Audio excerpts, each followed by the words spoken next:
இந்திய ஜனங்கள பத்தி தெரிஞ்ச மக்கள் உட்கார்ந்துதான் அரசியல் அமைப்பை உருவாக்குனாங்க. அதுல வாசம் இருக்கு. அதுல ஒரு ஃபியூச்சரிஸ்டிக் நாடு நல்லா இருக்கணுங்கிற ஒரு அமைப்பு இருக்கு. அப்புறம் மூன்றாவது, எது வார்த்தைகள்ல இல்லையோ அது பெயிண்டிங்ல இருக்கு.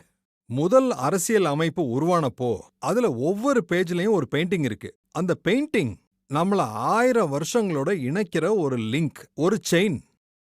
நம்மளுடைய கலாச்சாரம், பாரம்பரியம், வரலாறு, அங்கீகாரம் அதெல்லாம் அந்த படங்கள்ல சித்தரிக்கப்பட்டிருக்கு. வார்த்தைகள்ல கடந்த காலம், நிகழ்காலம், எதிர்காலம், நேத்தைக்கு, இன்னைக்கு, அப்புறம் நாளைக்கு. அதோடைய ஒரு சமநிலை ஆவணம் இருக்கு.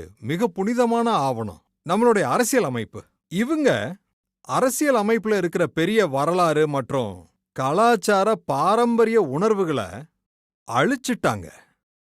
அப்புறம் புது பிரிண்ட்ஸ அழிச்சிட்டாங்க. அப்புறம் அரசியல் அமைப்போட ஒரு பிரிண்ட் கூட பிரிண்ட் ஆகல. அது என்னன்னா, நாங்க இப்போ நம்ம புது பார்லமெண்ட் திறப்பு விழா அப்போ ஒரிஜினல் பிரிண்ட்ஸ்லேருந்து பிரிண்ட் பண்ணி நம்ம எல்லா எம்பிஸுக்கும் கொடுத்தோம். ஏன்னா அது என் மனசுல இருந்துச்சு. எப்ப நான் பார்லமெண்ட்ல செங்கோல் வச்சனோ, நான் அரசியல் அமைப்போடைய ஒரிஜினல் பிரிண்ட்டை பார்லமெண்ட்டுக்கு பிரிண்ட் பண்ணி கொடுத்தேன். இது ஒரு கேஸ். சுப்ரீம் கோர்ட் முடிவு பண்ணிடுச்சு. அரசியல் அமைப்பை ஓட் பேங்குக்காகத்தான் அர்ப்பணித்தேன்னு. சுப்ரீம் கோர்ட் அரசியல் அமைப்பின் ஒரு முக்கிய அமைப்பு. அதோட உணர்வுகளை அழிச்சிட்டு அரசியல் அமைப்பை மாத்திட்டாங்க. அலகாபாத் கோர்ட் ஜட்ஜ்மெண்ட் கொடுத்தாங்க. அவங்களோட எலெக்ஷன்ஸை ரத்து பண்ணிட்டாங்க. நீதிமன்றத்தை, அரசியல் அமைப்பை அவங்க குப்பத்தொட்டியில போட்டு எமர்ஜென்சியை டிக்ளேர் பண்ணி இந்தியாவை ஜெயில போட்டாங்க. அவங்க அரசியல் அமைப்பை முழுக்க முழுக்க அவங்களுடைய ஏகபோகத்துக்கு தான் பயன்படுத்தினாங்க.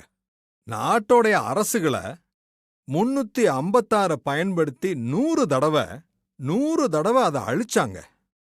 அப்புறம் ஒரே பிரதம மந்திரி அதை 50 தடவை பண்ணாங்க. அவங்க இந்த குடும்பத்தை சேர்ந்தவங்க தான். அப்புறம் ரெண்டாவது, அப்பீஸ்மெண்ட் பாலிடிக்ஸ்.